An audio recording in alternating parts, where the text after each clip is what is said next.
ఒకసారి కార్తికేయుడు మరియు గణేశుడు మధ్య పోటీ పెట్టారు.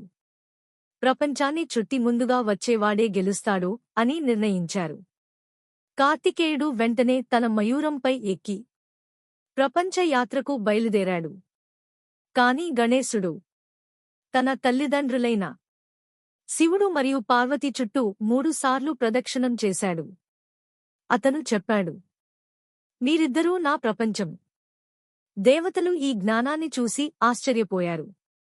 గణేశుడినే విజేతగా ప్రకటించారు. గణేశుడు అంటే బలం కాదు, బుద్ధి, వేగం కాదు, జ్ఞానం, అహంకారం కాదు, వినయం. అందుకే ప్రతి ప్రార్థనలో మొదట గణేశుడిని పూజిస్తారు. జై గణేశ. ఇప్పుడు గణేశుడి అత్యంత గొప్ప కథల్లో ఒకటి మహాభారత రచన. మహర్షి వ్యాస మహర్షి ఒక గొప్ప సంకల్పం చేశాడు. ప్రపంచంలోనే అతిపెద్ద ఇతిహాసమైన మహాభారతంను రచించాలని నిర్ణయించాడు. అది సాధారణ గ్రంథం కాదు. ధర్మం, యుద్ధం, కర్మ, జీవితం అన్నింటినీ వివరించే మహాగ్రంథం. కాని ఒక సమస్య ఉంది. ఇంత పెద్ద కథను వ్రాయడానికి ఒక అసాధారణమైన లేఖకుడు కావాలి. అప్పుడు వ్యాసుడు ఆలోచించాడు.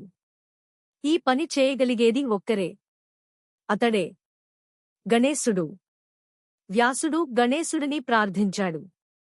దయచేసి నా మహాభారతాన్ని వ్రాయండి అని కోరాడు. గణేశుడు ఒప్పుకున్నాడు.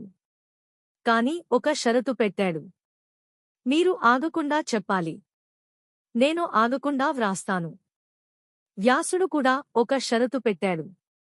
మీరు వ్రాయడానికి ముందు ప్రతి శ్లోకాన్ని పూర్తిగా అర్థం చేసుకోవాలి. ఇద్దరూ అంగీకరించారు. రచన ప్రారంభమైంది.